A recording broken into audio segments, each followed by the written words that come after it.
Hi to all. तो आज हम पढ़ेंगे चैप्टर 1 में वैद्युत क्षेत्र के कारण अक्षीय स्थिति में विद्युत क्षेत्र की तीव्रता का व्यंजक। तो उसके पहले हम समझते हैं कि अक्षीय स्थिति क्या है। तो चलिए समझते हैं अक्षीय स्थिति के बारे में। अक्षीय स्थिति ये आपके एग्जाम में ऑलवेज पूछता है कि अक्षीय स्थिति का व्यंजक क्या है, विद्युत क्षेत्र की तीव्रता का व्यंजक क्या है अक्षीय स्थिति में। तो चलिए समझते हैं अक्षीय स्थिति क्या है। देखिए, जब कोई बिंदु जिस पर हमें विद्युत क्षेत्र की तीव्रता ज्ञात करनी होती है, जब कोई बिंदु जिस पर विद्युत क्षेत्र की तीव्रता ज्ञात करनी होती है, जिस पर विद्युत क्षेत्र की तीव्रता, क्या हमने बोला, जब कोई बिंदु जिस पर विद्युत क्षेत्र की तीव्रता ज्ञात करनी होती है बढ़ाए गए द्विध्रुव अक्ष के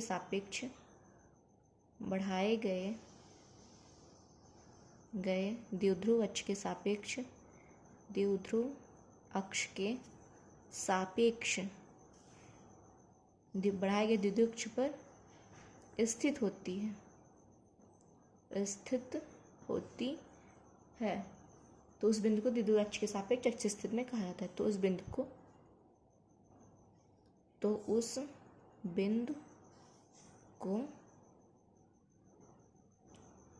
द्विध्रुव के सापेक्ष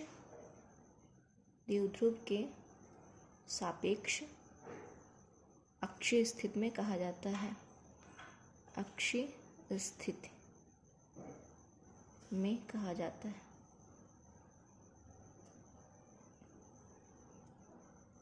तो हमने क्या बोला कि जब कोई बिंदु, मान लीजिए कोई बिंदु है जिस पर हमें विद्युत क्षेत्र की तीव्रता ज्ञात करनी है, तो उस बिंदु पर बढ़ाए गए द्विध्रुव अक्ष पर, वो जो विद्युत क्षेत्र की तीव्रता है वो बढ़ाए गए द्विध्रुव अक्ष पर क्या होती है, स्थित होती है।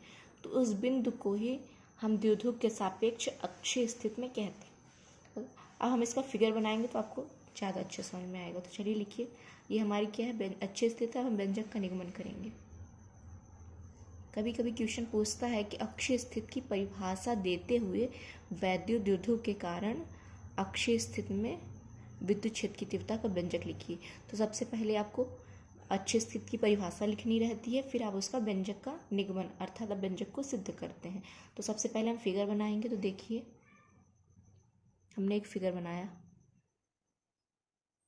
इस पॉइंट को आप ए कहिए, इस पॉइंट को आप बी कहिए, और सेंटर में बिंदु क्या होता है, आपका केंद्र ओ है।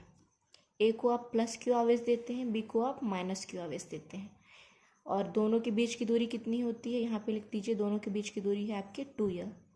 ए से लेके बी की दूरी कितनी है आपकी 2l, अर्थात ओ से लेके बी की दूरी भी यल हो जाएगी, ओ से लेके ए की भी दूरी। जब दोनों की दूरी यल है तो तब ना टोटल दूरी हो जाएगी आपकी 2l। अब देखिए परिभाषा में क्या कहा है, जब कोई बिंदु जिस पर हमें विद्युत क्षेत्र की तीव्रता ज्ञात करनी होती, ओ से आर दूरी पर, ये हमारा बिंदु ओ है, ओ से आप आर दूरी पर लीजिए।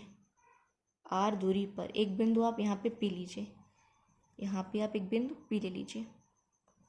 ये कैसे है, आर दूरी पर स्थित है। तो यहाँ पे क्या आपने ले लिया, बिंदु पी। यही बोला है द्विध्रुव अक्ष पर स्थित होती है तो उस बिंदु का द्विध्रुव के सापेक्ष अक्ष स्थित कहा जाता है। बढ़ाए गए तो ये बढ़ा दीजिए आप, एक को आप E1 कह दीजिए और यहाँ आप E2 कह दीजिए। इस बिंदु P पर ही पहले हमें E1 की तीव्रता ज्ञात करनी रहेगी, फिर हमें E2 की तीव्रता ज्ञात करनी रहेगी। ये हमारा क्या है, फिगर है। हमने क्या बनाया, सबसे पहले हमने दो बिंदु बनाए, एक का नाम हमने ए रख दिया, दूसरे का नाम हमने बी रख दिया। ए को हमने प्लस के आवेश दे दिया, बी को हमने माइनस के आवेश दे दिया।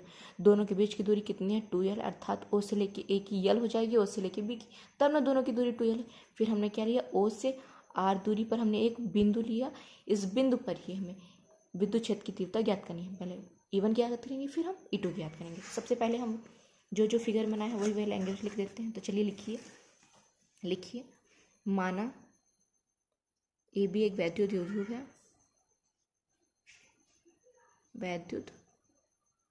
द्विध्रुव है, जो प्लस क्यू तथा द्विध्रुव जो प्लस क्यू तथा माइनस क्यू आवेशों से मिलकर बना है। आवेशों से जो हमने फिगर बनाया वैसे वैसे हमने लैंग्वेज में लिखने। क्या हमने बोला, माना ये भी एक वैद्युत द्विध्रुव जो प्लस क्यू तथा माइनस क्यू आवेशों से मिलकर बना है। फिर क्या हमने लिखा है, दोनों आवेशों के बीच की दूरी कितनी है, लिखिए, दोनों आवेशों के बीच की दूरी 2l है।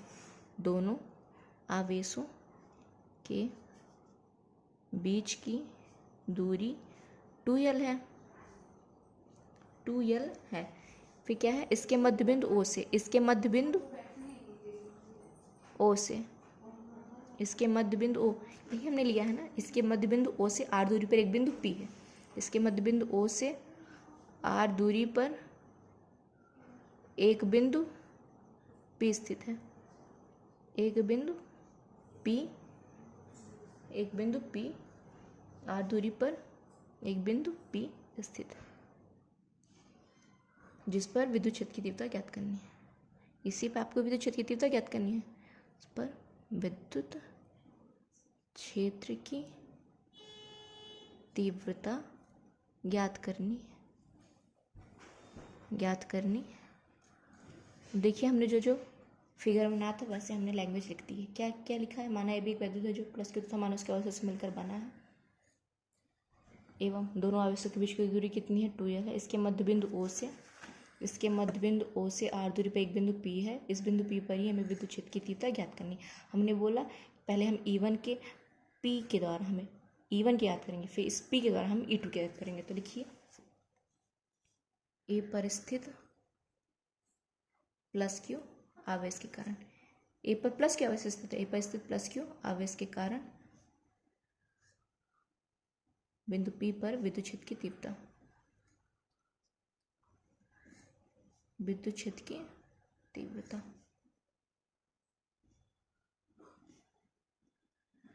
तो देखिए क्या हो जाएगी विद्युत क्षेत्र की तीव्रता। विद्युत क्षेत्र की तीव्रता को हम किससे प्रदर्शित करते हैं, E से। तो हमें दो, पहले A पर हमें ज्ञात करनी है, फिर हमें B पर ज्ञात करनी है। तो हम पहले E1 लेंगे। E1 बराबर क्या हो जाएगा आपका 1/4 पाई, ये सूत्र है। 1/4 पाई एप्सिलॉन नॉट, ये क्या है आपका सूत्र है। 1/4 पाई एप्सिलॉन इनटू हो जाएगा Q/AP²। इसको आप इसको अभी समय करने की मत बनाइए, अभी वैल्यू रख दीजिए। E बराबर आप रखिए 1/4 pi epsilon naught into Q। देखिए AP² की वैल्यू, यह A पर प्लस Q था इसीलिए हमने क्या लिख दिया है, A पर प्लस था ना इसलिए हमने Q रख दिया, और AP² क्योंकि आपको A से P तक की हमने लिखा है ना, A पर से प्लस Q इसका बिंदु P पर विद्युत क्षेत्र की तीव्रता, मतलब A से लेके E बराबर 1/4 pi epsilon naught into Q। AP की वैल्यू हमें ज्ञात करनी है। तो देखिए हमें पता है पहले किसकी किसकी है, हमें OP की पता है, OP कितनी दी है, O से लेके P की कितनी दी है R, O से लेके A की कितनी दी है, L है। अगर हम OP में OA को घटाएंगे तो AP की वैल्यू पता चल जाएगी, मतलब OP ये बड़ा है, ये बड़ा पॉइंट है, इस बड़े में इस छोटे को घटाएंगे तो इस छोटे की वैल्यू पता चल जाएगी ना। तो हम क्या करेंगे, OP की वैल्यू क्या है R, AP की वैल्यू क्या है L, R माइनस L करेंगे। क्या करेंगे, R माइनस L, क्योंकि यहाँ पे स्क्वायर है तो यहाँ भी स्क्वायर हो जाएगा, AP² है ना तो यहाँ भी R माइनस L का होल स्क्वायर हो जाएगा। इसको आप इक्वेशन फर्स्ट बना दीजिए। अब A पर स्थित प्लस के आवेश के कारण हम निकाले थे बिंदु P पर विद्युत क्षेत्र की तीव्रता, अब हम बिंदु P पर निकालेंगे। बिंदु B पर स्थित माइनस Q आवेश के कारण, माइनस Q आवेश के कारण बिंदु P पर विद्युत क्षेत्र की तीव्रता। अब देखिए इसका क्या हो जाएगा, मान E1 का था ना, अब हम लिखेंगे E2 बराबर, E2 बराबर क्या हो जाएगा आपका 1/4 पाई। ये E1 E2 यहाँ से आ रहा है, ये देखिए यहाँ हमने E1 लिखा था, यहाँ हमने E2 लिखा था। पहले हमें AP के मतलब A से लेके P तक की, तो AP में इस E1 की, और हमें BP किया तो दोबारा BP मतलब इस जो बीच में आ रहा है आपका E2, इसीलिए हमने क्या कर दिया E2। E2 बराबर क्या हो जाएगा आपका 1/4 pi epsilon naught into Q अपान, यहाँ पे A से लेके P की थी इसलिए हम AP लिखे थे, यहाँ पे B से लेके P की है तो इसलिए हम क्या लिखेंगे BP²। अब E2 बराबर 1/4 पाई एप्सिलॉन नॉट पहले से लिखा था, इसको लिख दीजिए Q। अब देखिए हमें वैल्यू इस पर BP की तो पता नहीं है, तो BP की वैल्यू निकालनी पड़ेगी, जैसे हमने AP की निकाली थी। देखिए पता किससे से, हमें BP की पता है क्या, नहीं पता है। हमें पता किसकी है, हमें पता है OB की, OB की पता है और OP की पता है। OP में अगर हम OB को जोड़ेंगे तो BP की वैल्यू पता चल जाएगी। मतलब हम जब कोई चीज़ बड़ी वैल्यू हमें पता करनी रहती है तो हम छोटे छोटे पॉइंट को जोड़ते हैं। मतलब OA में OP में OB को, OP में OB को जोड़ेंगे तो क्या पता चल जाएगी, AP की वैल्यू। OB की वैल्यू क्या दी है R, और OB की L, OP की R और OB की L। तो लिख दीजिए R minus L, sorry R plus L, क्योंकि हमें जोड़ना है ना, हमें इतने बड़े की वैल्यू चाहिए। तो क्या करेंगे, OP में OA को जोड़, OP में OB को जोड़ देंगे तो हमें BP की वैल्यू पता चल जाएगी। तो चूँकि यहाँ पे स्क्वायर तो यहाँ पे स्क्वायर लगा दीजिए, इसको इक्वेशन सेकंड बना दीजिए। हमें E1 E2 की वैल्यू पता चल जाएगी, पता चल गई ना। हम लिखेंगे अतः परिणामी तीव्रता, देखिए अतः परिणामी तीव्रता। अब हम परिणाम निकालेंगे दोनों का, तो देखिए कैसे निकालेंगे, लिख देंगे E बराबर आपका हो जाएगा E1 माइनस E2। क्या हो जाएगा आपका, परिणाम निकालना है आपको, E1 माइनस E2 कर दीजिए। E बराबर, अब हम सबकी वैल्यू रखते जाएंगे। E1 की वैल्यू क्या दी है आपको, देखिए 1/4 pi epsilon naught into q upon r minus l का होल स्क्वायर। E2 की वैल्यू क्या दी है 1/4 pi epsilon naught into q upon r plus l का होल स्क्वायर। लिख दीजिए E1 और E2 की वैल्यू क्या है। E1 की 1/4 pi epsilon naught into q upon r minus l का होल स्क्वायर, बीच में माइनस है तो माइनस लगा दीजिए। E2 की वैल्यू क्या है आपके 1/4 pi epsilon naught into q upon r plus l का होल स्क्वायर। इतना आपको समझ में आया। चलिए अब देखेंगे इन दोनों में कॉमन क्या है। देखिए इसमें और इसमें क्या कॉमन है 1/4 पाई एप्सिलॉन नॉट कॉमन है, इसमें भी है इसमें भी, क्यू भी इसमें है क्यू इसमें भी है, तो दोनों में 1/4 पाई एप्सिलॉन नॉट और क्यू कॉमन है ना, तो हम लिख देंगे इन दोनों को साथ में लिख देंगे। क्यू अपन कर देंगे 4 पाई एप्सिलॉन नॉट, अंदर जो बचा उसको हम ब्रैकेट के अंदर लिख देंगे। तो क्या बचा 1/r-1/r-एल का होल स्क्वायर। लिख दीजिए अब, माइनस बीच में है तो माइनस लगा दीजिए। 1/, यहाँ क्या है आर प्लस एल का होल स्क्वायर। इतना आपको समझ में आया। चलिए हम आगे क्या करेंगे 1/4 पाई एप्सिलॉन नॉट। अब यहाँ पे बड़ा सा ब्रैकेट बनाइए। अब देखिए 1/r-एल का होल स्क्वायर इधर भी है, इधर 1/r+l का होल स्क्वायर है। हम दोनों का एलसीएम लेंगे। तो एलसीएम क्या लेते हैं, ऐसे संख्या लेते हैं जो दोनों से कट जाए, बट हमारे पास ऐसे कोई संख्या यहाँ पे है नहीं, तो हम दोनों ले लेंगे संख्या, ये दोनों। तो यहाँ लिख दीजिए r-l का होल स्क्वायर r+l का होल स्क्वायर। ये एक तरह से हमारे क्या है लघुत्तम समावर्तक अर्थात एलसीएम। तो देखिए r-l का होल स्क्वायर यहाँ है और यहाँ भी r-l का होल स्क्वायर, ये कट जाएंगे तो बचेगा क्या आपका r+l का होल स्क्वायर। जो बचा है उसका ऊपर जाके गुणा हो जाएगा। किस में गुणा हो जाएगा आपके एक में। देखिए जो बचा क्या बचा, ये तो दोनों कट गए सेम है तो कट गए, बचेगा क्या r+l का होल स्क्वायर। ये जाके ऊपर 1 में गुणा हो जाएगा, तो यहाँ पे लिख दीजिए r+l का, और 1 में किसी चीज़ का गुणा करेंगे तो वही चीज़ आएगी ना। चलिए बीच में माइनस तो माइनस लगा दीजिए। अब यहाँ पे देखिए r+l यहाँ है और r+ यहाँ है, दोनों से दोनों कट जाएंगे तो बचेगा क्या आपका r-l का होल स्क्वायर। इसका भी 1 में होकर ऊपर जाके 1 में गुणा होगा, तो जो चीज़ किसी भी चीज़ का 1 में गुणा होता है तो वही चीज़ आती है, आपको पता है इतना। ब्रैकेट हमने लगा दी। चलिए अब आगे देखिए ये बराबर आपका क्या हो जाएगा 4 पाई एप्सिलॉन नॉट। आपको फार्मूला पता होगा a+b का होल स्क्वायर का, a-b का होल स्क्वायर का। ना पता तो हम यहाँ पे लिख देते हैं, यहाँ पे चलिए यहाँ पे लिख देते हैं a+b का होल स्क्वायर का फार्मूला होता है आपका a² + 2ab + b², और a-b का होल स्क्वायर का फार्मूला होता है आपके a² - 2ab + b²। ये आपके होता है फार्मूला a+b का a-b का। हमें यहाँ पे देखिए ज़रूरत है r+l का होल स्क्वायर a+b के फॉर्म में है कि नहीं, इसी के रूप में है ना। तो जैसे इसका फार्मूला है a² + 2ab + b², हम भी इसका ऐसे फार्मूला बना देंगे। तो क्या हो जाएगा आपका r² + l² r² + l² + 2ab है, तो यहाँ पे लिख दीजिए प्लस 2rl, क्योंकि हमारे a और b के जगह पे क्या दिया है r और l, तो हमने क्या रख दिया 2rl, माइनस बीच में तो माइनस लगा दीजिए। अब यहाँ पे एक ब्रैकेट बना दीजिए, क्योंकि जब यहाँ भी माइनस और अंदर भी माइनस रहता है तो हम पहले ब्रैकेट बना देते हैं, उसको सॉल्व करते हैं, फिर ब्रैकेट खोलते हैं। देखिए ये -b का रूप है, ये a-b का, तो क्या फार्मूला a² मतलब r का स्क्वायर, फिर क्या है -2ab मतलब -2rl, फिर क्या है +b² मतलब +l का स्क्वायर। इतना आपको समझ में आया। चलिए अंदर यहाँ पे लगेगा, ये क्या है r-l का होल स्क्वायर r+l का, इसको ये ऐसे लिख दीजिए होल स्क्वायर। इतना आपको समझ में आया। ब्रैकेट बंद कर दीजिए। अब देखिए क्या करेंगे हम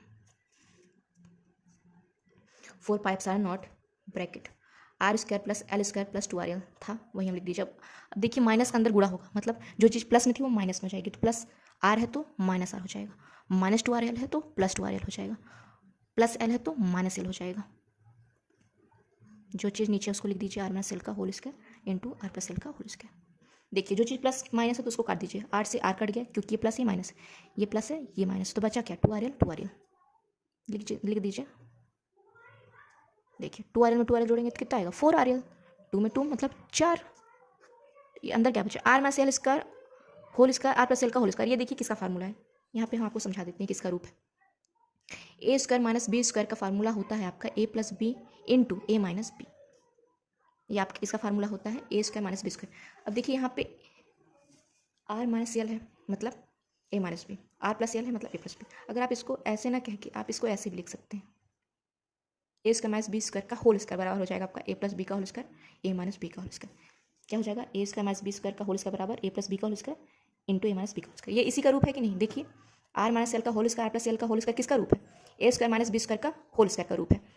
तो यहाँ हमारे a के जगह पर क्या दिया है r और b के जगह पर l, तो हम इस फॉर्म में इसको लिख सकते हैं। ये फार्मूला जो है, ये फार्मूला आपके देखिए, ये जो फार्मूला है आपकी इस फॉर्म में है ना, तो हम उसको इस रूप में लिख सकते हैं। तो क्या लिख देंगे हम r², क्या लिख देंगे r² - l² का होल स्क्वायर, क्योंकि यहाँ पे r की जगह पर a और l की जगह पर b दिया है, तो लिख दीजिए r² - l² का whole square.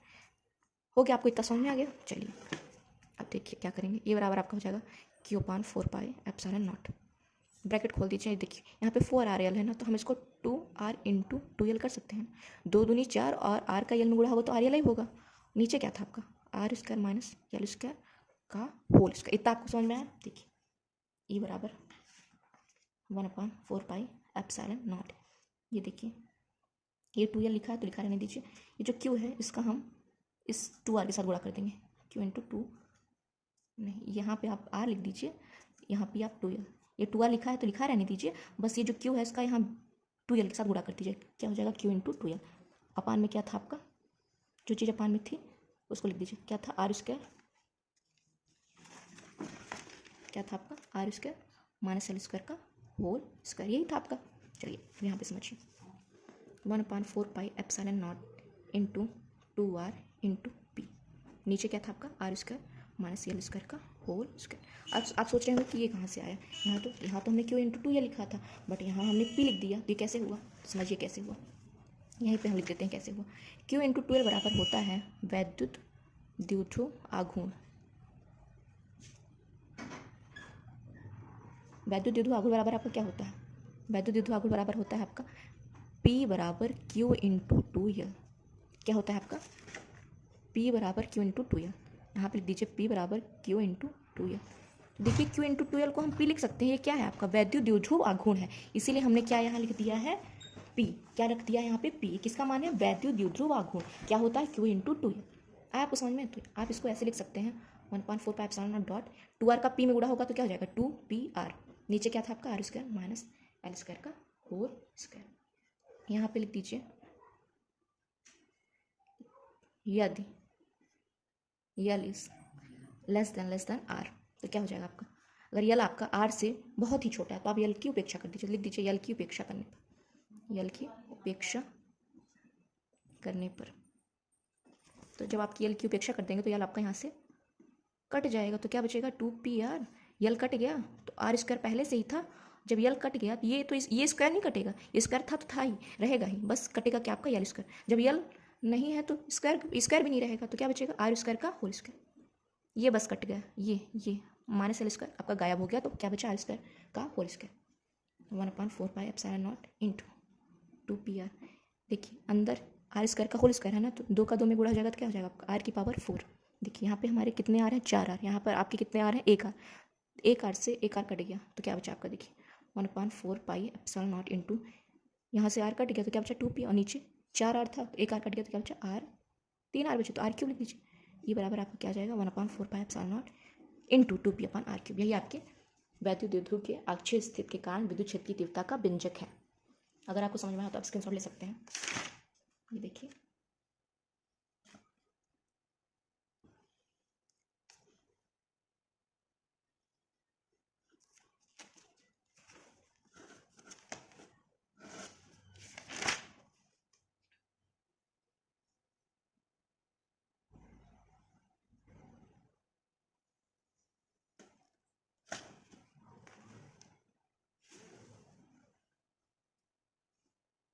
Thank you for watching. अगर आपको पसंद आए तो please like share and subscribe. Thank you.